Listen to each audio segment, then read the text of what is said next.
Tell me a ghost story that sounds completely unbelievable but is entirely. So just as a disclaimer, I am going to be talking about mimic spirits, and if you don't know what those are spirits that poses people that you know in order to interact with you and have a better chance at interacting with you, and they are usually not nice. And I don't know if this was a mimic or what exactly this was, but the intervals for the story happened from October 2023 to January 2020, or October 2022 to January 2023. So to set the scene, I am at my boyfriend's parents' house. I am coming home for a weekend from college, and they had just gotten this huge wood wick candle, and they really wanted me to listen to it, so they lit it because if you've never heard a wood wick candle, they crackle instead of like don't make any noise, and they sound pretty cool. So I'm typing my paper at their dining room table or their kitchen table, and I'm really honing in on listening to this candle. My boyfriend is like not there, and my boyfriend's parents have their backs facing to me watching TV. I'm listening when suddenly I hear my boyfriend's voice, like, "Hey, Lane," come from behind me. So I turn around and I'm looking, and these people are pretty religious, and you wouldn't expect anything to happen in their house. So I thought it was my boyfriend. So I got up, I went into the dining room with the lights off, and I'm looking around for him, and I can't find him. And I'm calling out to him, walking around this house, calling out to him. No response. I text him. And I'm like, "Where are you?" He comes downstairs and he's like, "I was in my room. Like, what's going on?" And I think my face was a little freaked out because at that point I had turned my back towards his parents so that if something were to happen, I was close enough to them where they would see it too. And I'm like, "I heard your voice. Like, why are you fucking with me?" He told me essentially that he had been in his room for the last hour and it wasn't him. And he promises me that it wasn't him.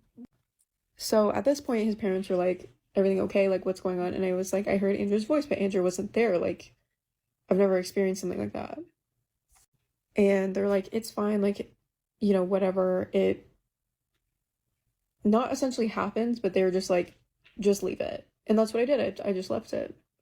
And anyone who knows me in real life knows that my scariest stories come from me trying to be rational because they're like, I usually freak out and I'm like, "That's a ghost," instead of saying like, "Oh, it's science." But when it's the opposite way and I'm like, "Oh, it was science," it's usually a spirit. And I left it alone. And it never happened again. And it's important to note that my boyfriend's parents didn't have a dog at that time. And in January of 2023, they got a dog. His name is Oakley. He's a Wheaton. He's very cute. And one night I took my boyfriend out to eat and we were away. And when we got back the following morning, so we were out all night, my boyfriend's dad pulls me aside and he's like, "I heard it too." And I was like, "What did you hear?" Because it had been months at that point and I had no idea what he was talking about. He goes, "Andrew's voice. I heard Andrew's voice." And my blood ran cold. I was like, "What are you talking about?" And he goes on and proceeds to tell me that last night he heard Andrew open the garage door and go into the bathroom right next to the garage door and say like, "Hey, I'm home." He responds back to it and he knows he's not crazy because the dog got up, Oakley, and he walked towards the garage door. And when Oakley wasn't coming back, he got up and went to go see what it was about. Then the bathroom door was open and nobody was there. He checks Andrew's room, he's not there. So I have a couple questions. Like, what the hell was that? Like, what is that? And there's another story that his sister had about this thing, like 2 or 3 months later. And it happens in 2 to 3 month intervals. We haven't heard it since 2023. And it is by far one of the scariest things that ever happened to me because why does it sound like my boyfriend? And I posted about this story a long time ago. And people were like, "You're not supposed to respond." How the hell was I supposed to know that that was a spirit? How the hell was I supposed to know that? Tell me a ghost story that sounds completely unbelievable but is entirely. Hey, you've probably seen me a couple different times with a couple different stories under this stitch. And whether it's the mimic story or the Ouija board story, it's important that you go watch the Ouija board story because this is a continuation of what happened a month after we played with the Ouija board we made. And before I start, I just need to address something really quickly because I do have a lot of comments about Laura stories. We want more Laura. yes, I will make more videos about the Laura experiences. I'll probably just jumble them into one because they are really freaky and I don't like talking about them. But I need y'all to understand that Laura and I have a very healthy boundary where we have a mutual understanding that I don't want whatever the hell is attached to her in my house anymore. And it's because of these experiences that I'm about to tell you. So, first story with my sister. She bursts in my room at 6 a.m. and essentially tells me, Elena, I had the weirdest dream last night. I have to talk to you about it because I'm scared. Two red flags in the scenario: my sister getting up at 6 a.m. because she usually sleeps until noon. And number two, her being scared enough to talk to me about an experience that she had. And I immediately sit her down and I'm like, yeah, we can talk about it. What's going on? And nothing weird has happened up until this point. This is like kind of the tip of the iceberg. And she says, I think I astral projected last night. And if you don't know what that is, just watch the Insidious movies. That's pretty much the whole premise of the movie. It's when you dream outside of your body, but you can see your body, if that makes sense. And as she's telling the story, I'm noticing that she is starting to shake from being scared, I can only assume. And she said, I just watched myself sleep. And I responded with like something along the lines of like, oh, that's cool. Like, what else happened? Because I could tell she was scared and I didn't want to scare her anymore. But she said, no, it wasn't cool because I wasn't the only one watching my body last night. And chills literally shot down my spine. And I said, what do you mean? What are you talking about? And she said, pretty much verbatim, a tall, thin man was watching me sleep. And she used her hand, and I'm going to do it here. She did this, like he was standing like this over her bed. And I said, well, did he do anything? Like, what, like, was that it? Y'all were just watching your body? And she said no. When he realized I was watching him watch my body, I woke up. And it's important to note that we have two dogs. One of them sleeps with my sister a lot. His name is Bubba. He's a very docile Boston Terrier.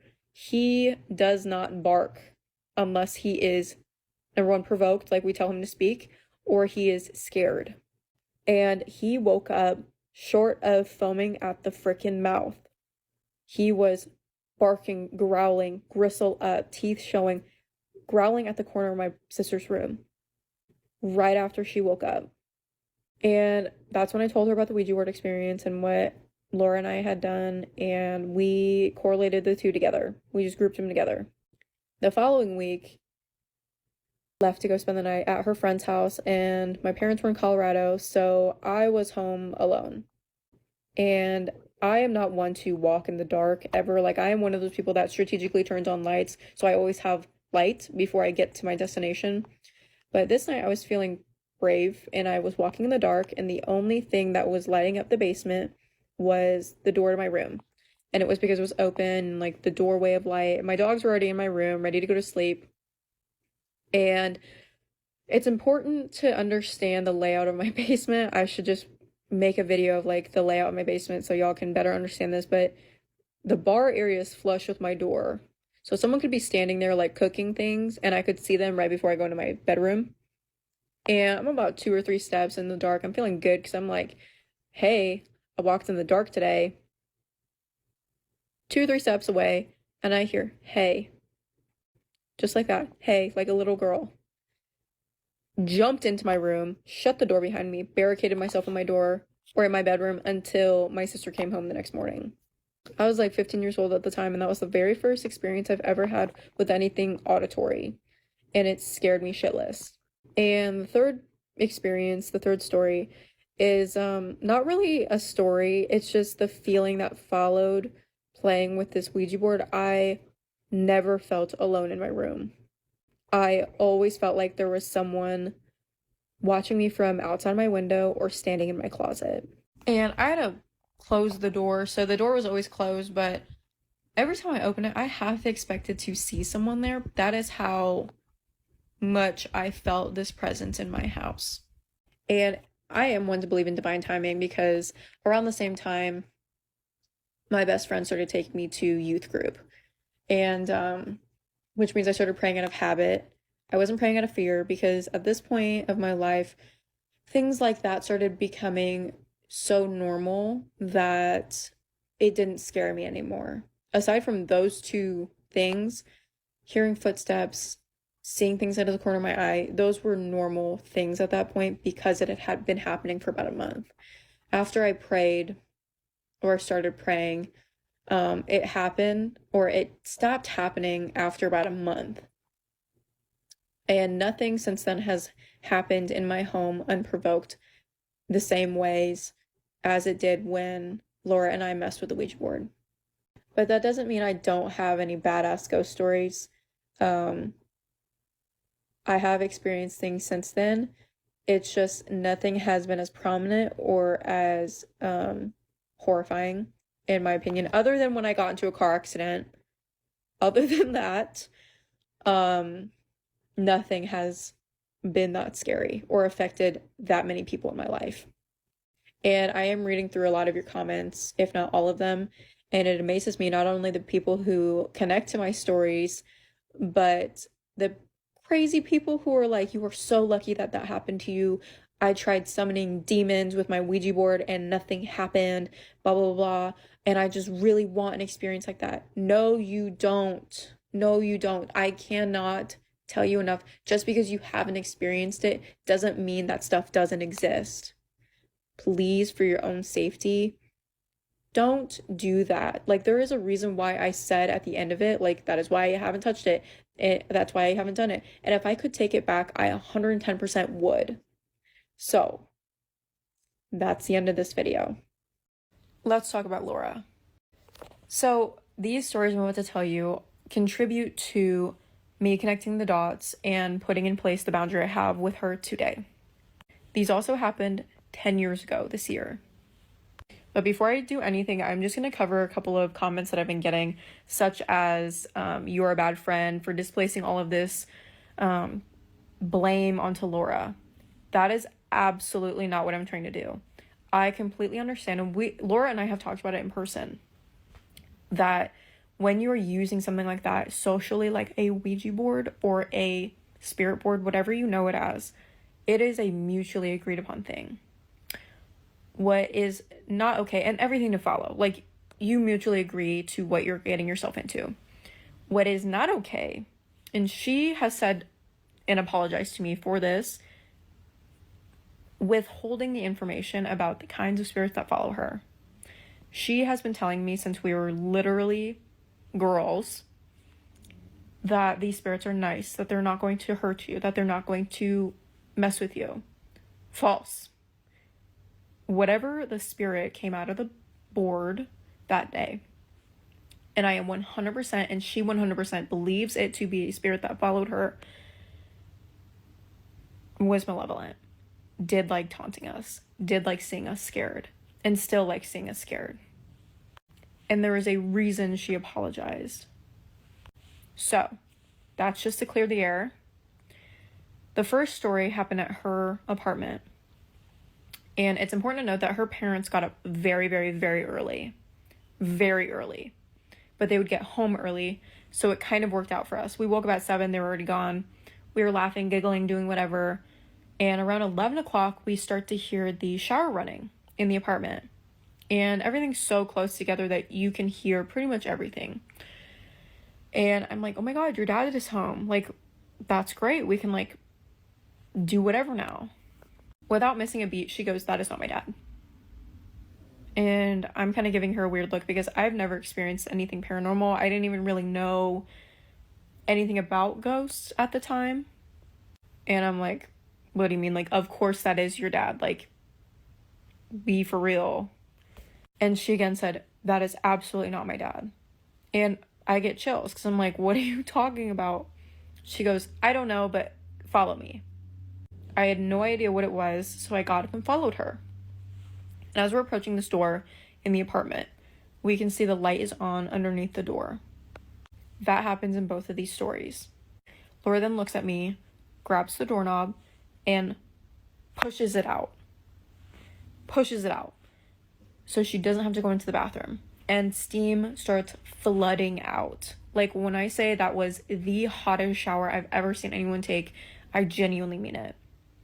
And the way her bathroom is set up, or was set up at the time, was the shower was over here and the Jack and Jill sinks were right here. So they were facing each other. She starts to walk forward to the shower curtain like this was normal. I am looking at the mirror, and she pulls the shower curtain back as I'm looking at the mirror, and I immediately have chills on the back of my neck. Lo and behold, the water's turned all the way up. She shuts it off, and I'm still looking at this mirror because on the mirror, there are 2 huge handprints. Like, humongous handprints. And they were fresh because the water droplets had been pooling down off of it. So it wasn't something that happened earlier and then they just let it dry, and then whoever turned the water on allowed it to, that wouldn't happen. So immediately I'm like, whose hands are those? You know, trying to think of like a logical response. And she goes, nobody's. Like, those are old, essentially. And I knew that they weren't old, but I wasn't asking questions because I was like, better out of sight, out of mind kind of thing. Like, I'm not going to scare myself while I'm at this girl's house, period. And I never questioned it until something weird happened at my house about a month later. We had, again, spent the night. It was summertime at my house. And there's a rule in my house that you are not allowed to use my parents' bathroom or my grandma's bathroom. I live in a multi-generational house, and my grandma lives in the basement. My parents live upstairs. You are not allowed to use anyone's bathroom if they don't know you. And at the time, Laura didn't know my parents, so that was like a huge no. So I had to use the bathroom around noon. I want to say it was the middle of the day again.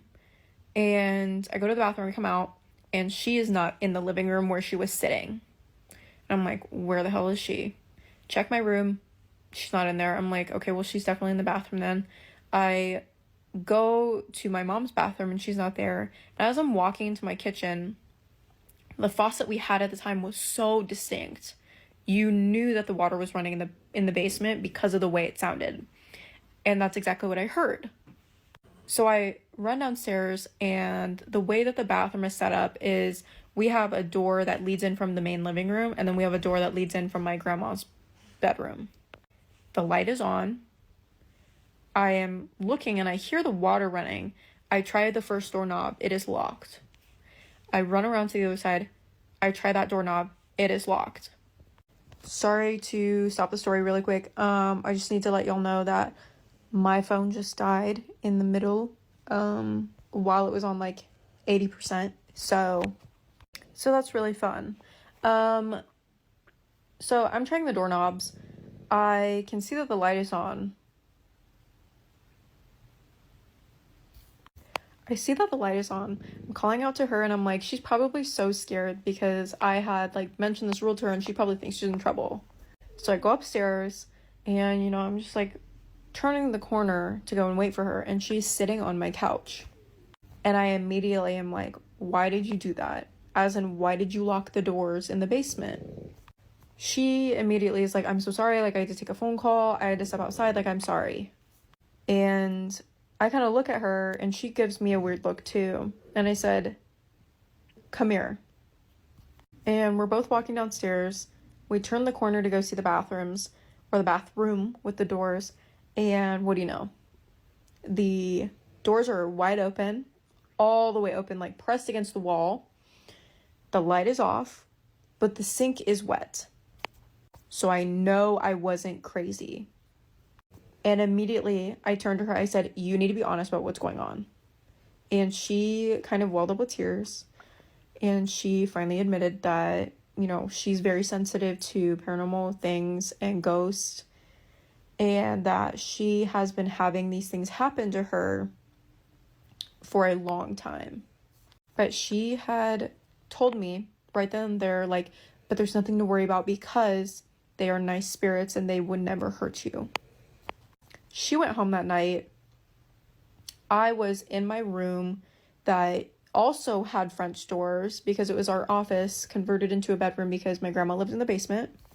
And I'm up watching TV at like 3 a.m. when I hear running barefoot footsteps outside of my door. And the crazy part about that is I never heard them come back because I thought it was my mom getting up for a snack. Never heard them come back. So take those stories as you do, apply them as you wish, and just know I have way scarier stories coming. Tell me a ghost story that sounds completely unbelievable but is entirely. The very first time I saw a ghost, I was in 6th grade and I spent the night at my aunt's house during the summer, and it was in the early morning in the Midwest. My aunt didn't have a room for my sister and I to stay in, so we usually slept in the living room. And the way that her house is set up is right when you walk into the house, you can take a sharp left up like 4 stairs and you're in the living room. That floor is just the living room and the kitchen, and it is separated by a wall and an arch that leads into the kitchen. In the living room specifically, there's a staircase that leads all the way upstairs into the hallway with like the guest bathroom, the bedrooms, etc. And it's important to note that this sectional, the portion I was laying on, because I'm a good big sister and I let my little sister take up the big fat part of the sectional, I was laying directly, if the camera was the TV stand and then the staircase is to the left, I was facing like straight towards it. So I could see the arch in the kitchen and a little bit into the kitchen, the staircase, the TV, and the door people came through.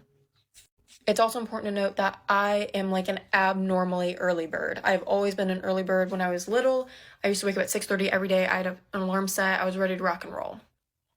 I never, ever woke up earlier than my alarm unless it was like 5 minutes before. This day in particular, I woke up 45 minutes before my alarm went off. And I was like, okay, well, that's not enough time for me to fall back asleep and do whatever by the time my aunt wakes up and my sister gets up.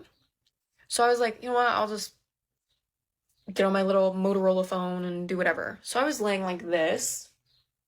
If y'all were the TV, I was laying like this on my phone when out of the corner of my eye, I see a full body white apparition walk out of the kitchen.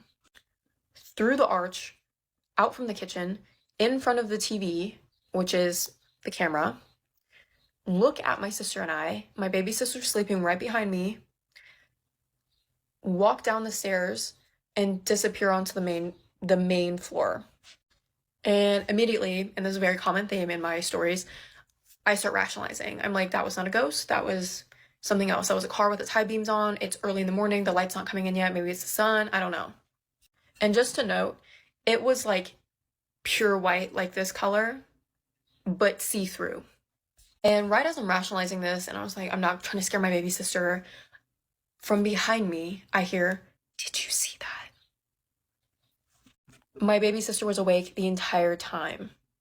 And she's a notorious sleepwalker, sleep talker, says scary things in her sleep. So I immediately kind of bend my head backwards because she is like behind me and my head is resting on the pillow that is like separating this part of sectional that she was sleeping on. And I lean my head back and her eyes are huge. So she wasn't sleeping. And I immediately throw my legs over my shoulders and I like roll on top of her and I'm like, "You're lying. Don't mess with me. You saw that." She said, "Yeah, I saw it." And we never talked about it again until we started seeing it at my biological dad's apartment too. And it started with just me. Seeing this thing everywhere. And I remember when my dad got this apartment, I don't know how we knew, but the man who was in there before us had passed away in the apartment. That's important because the way that the apartment was set up was my dad got a 2-bedroom and my sister and I shared a bedroom. I refused to sleep in the bedroom. I don't know why. It made me like feel weird. I didn't like being in there. I don't know what it was, but I would not sleep in that bedroom. So I slept on the couch. And the way that the couch was set up in his apartment at the time was I could see the bathroom door front, like that was in the hallway. I could see into the kitchen through the breakfast bar nook and the apartment door. I woke up at like 2, 3 o'clock in the morning and everyone's obviously asleep. I have always slept with a lamp on because I'm scared of the dark. As you can see, it's like illuminating onto my face, even now. And right as I'm about to put my feet on the floor to go into the bathroom, I see that white figure walk into the bathroom. And I'm like, maybe it was just my dad, maybe it was my sister, I don't know. I didn't hear anyone pee. I didn't even hear anyone flush the toilet. I didn't hear anyone leave, and the light never turned on. So something walked in there and never came out. And it's important to note, at the same time, years later, my sister and I were talking about this with my aunt, and she was like, it's so weird because around the same time, I bought my uncle, she bought my uncle a razor, like an electric razor. And in the middle of the night, at like 2, 3 o'clock in the morning, it starts going off. And they immediately were like, what is going on? They thought it was bad batteries, took the battery out, unplugged it from the wall, and went back to bed. It started going off again without the battery in it, without it being plugged in. And they're like, what is going on? It was not switched on. They started trying to break it so it would stop buzzing in the middle of the night, when my uncle's alarm started going off. And not like an alarm on his phone. An old school alarm clock from like the 90s started blaring the alarm at 2, 3 o'clock in the morning. And she couldn't explain it. I couldn't explain what I saw.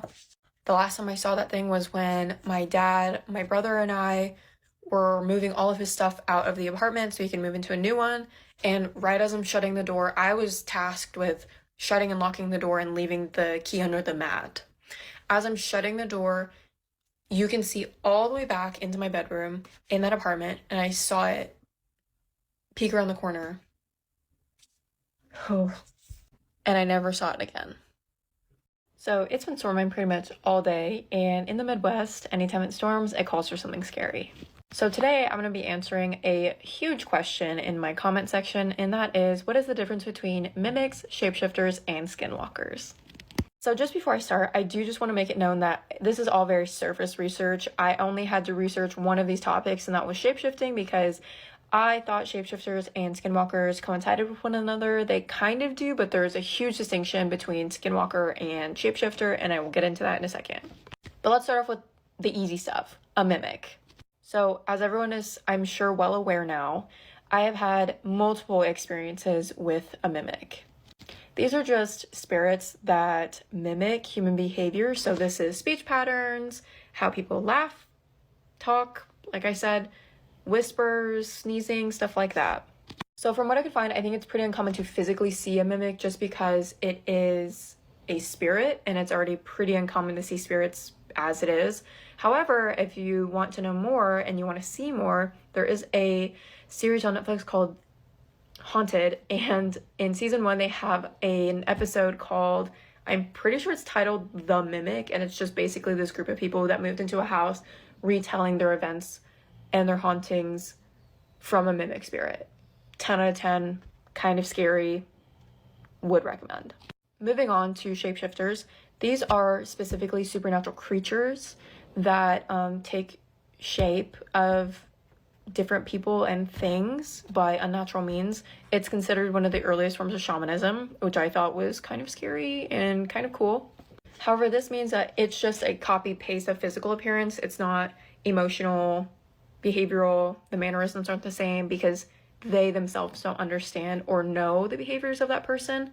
A great example I like to think about is Insidious Chapter 2, when it opens with the father acting differently towards his family, and the mom is like, what the heck is wrong with you? And he's like, oh, it's nothing. I get that it's a demonic possession, and it's a completely different topic, but the mannerisms and behavior are exactly the same. And I just briefly want to pause before someone puts like, I hear growling, I hear speaking, because those comments actually scare me. My dogs are in the back, they're sleeping. Last but not least, everyone's favorite, skinwalkers. These, in my opinion, I have never had a run-in with a skinwalker, so I don't know if they are real. Maybe people can drop their experiences in the comments, because I absolutely love reading all of your guys' experiences. It's super fascinating that a lot of us have the same experiences. But it's important to note that the Wendigo and the skinwalker are literally the same thing. Skinwalker is just like the new word. Wendigo derives from Native American culture because that's where this creature came from, is Native American culture. Specifically a process called the witchery way. And remember that little detail that I was mentioning about like the difference between shapeshifters and skinwalkers? It's cannibalism. So specifically, to become a skinwalker, you have to a close family member, and so you turn into them. I don't know. I'm just regurgitating the information that I read from like multiple websites, including the Denver History Library, which is a .org. So I don't know. But I do know that these creatures have a vicious cycle where they act like prey, then they kill their prey, and then their prey, and then they turn into it, and then they replace the prey, and then they do it again. So that's why a lot of these creatures sound like people and animals, because them. So I hope that cleared up a lot of information for everyone else, because I've been getting a lot of comments that were like, the mimic wasn't really a mimic, it was a skinwalker and you're gonna die. Unlock the world's largest, most liquid financial market with... And I truly believe that it's just a mimic spirit because, number one, I've never seen it. And I don't think whatever it is trying to harm me, because I heard it the other day and I actually took your guys' advice and I didn't respond back. And I didn't tell my boyfriend because I was too scared. And I just want to let y'all know now that what I have coming next is poltergeist activity. So watch out for that one. Tell me a ghost story that sounds completely unbelievable but is entirely true. So you've probably seen my face under the stitch before. I have a lot of different stories, but before you watch this one, it's important you watch my Ouija board story before I tell you about my boyfriend's experience with a Ouija board and a poltergeist spirit. I only say that so we can compare and contrast my experiences and better confirm that we should not play with these things, because a lot of us don't know what the heck we're getting ourselves into. Some slight differences in the story. Obviously, I have always believed in spirits. He did not believe in spirits until this happened to him. Second, I physically made my board, and third, I physically touched my board. For him, he didn't touch it, and this board was already made. He was just there for the paranormal happenings following. And before I start this video, I just want to clarify what a poltergeist is. These are spirits that can physically move items that we see. So this is the doors opening, the doors slamming, the cabinets opening, your things going missing and moving. And for the sake of this video, my boyfriend's friends' names are Gage and Sean. So my boyfriend was already on the way to hang out with Gage and Sean, and Gage and Sean had been hanging out earlier in the day, and they decided to play with this Ouija board that they found in Sean's sister's room. While my boyfriend was heading over there, he gets a text from Gage and Sean that essentially says, "You'll never believe this, but we've been watching this door open and close by itself." And specifically the door that had been opening by itself was the mudroom door, and when my boyfriend got there, he made sure to shut it hard. And he goes into the living room where Gage and Sean are, and they're literally sitting right next to each other, telling Andrew, "It's gonna open again, it's gonna open again." So they're hanging out, they're doing whatever. My boyfriend is making sure to keep looking at this door, like making sure that it's still closed once in a while. About 30 minutes passes, and Gage is like, "I'm thirsty, I'm gonna go get a glass of water," gets up, goes around the other side of the kitchen to avoid the door, gets a glass of water. My boyfriend looks down, looks back up, and the door is open about that much. Immediately, he's like, "I knew it, you guys are faking, because how is it possible that the door has been shut this whole time, but the moment Gage gets up, the door's open?" Gage flies around, and he's like, "We told you it had been opening before, it just didn't want to do it, and now it's doing it." And as they're all arguing over who opened the door, what's going on, whether to believe it or not, they hear the door creak. So they all whip their heads around and look down this hallway towards the mudroom, and they all watch this door swing open and slam shut. And my boyfriend specifically remembers the door slamming so hard it shook the house. So they all start freaking out. And after a while, after things calm down, my boyfriend approaches the door, and Gage and Sean are behind him, and he tries to open the door. No luck. It won't budge. And around this time, Sean's sister gets home and is like, "What are you guys up to? What are you guys even doing?" And when Sean and Gage tell his sister what they had been up to and what they had done before Andrew got there, her face turned white. And a very important detail that I've left out until this point is that Sean's sister works at a very famous haunted museum in my town. And she had brought this board home from the museum that she worked at. I don't know why. I don't know if she had permission. I don't know because I wasn't there. But the important thing is that this board was now in their house and they had played with something that they weren't supposed to. So she starts panicking and telling them, you have no idea what you did. You have no idea what you were messing with. Essentially, I'm gonna have to cleanse the house and let's just hope for the best. So eventually the four of them were able to open the door. And when they opened the door, everything in the mudroom had been taken off the walls, taken off the shelves, taken off the top of the laundry machines, thrown into the middle of the room, shoved against the door so they wouldn't be able to get in.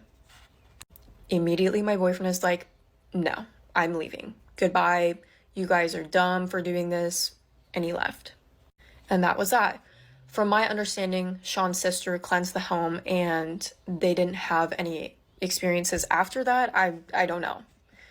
However, I am going to make a separate video about my boyfriend's first experience with a run-in after taunting spirits. Specifically, another object from this museum that I talked about, and I've decided to leave the museum's name out completely because number one, I don't want anyone to get in trouble, and number two, the internet's a really weird, scary place, and I don't want this to get the wrong exposure, essentially, because it is a good museum, it's a good place, especially for people who are skeptical. However, I will give this clue. The museum in my town has a very haunted doll. When I say very haunted doll, I mean one of the most haunted dolls in America. And the doll is possessed by something that I can only assume is not a friendly spirit because my boyfriend messed with the spirit and he got the horns. In short, don't mess with a Ouija board.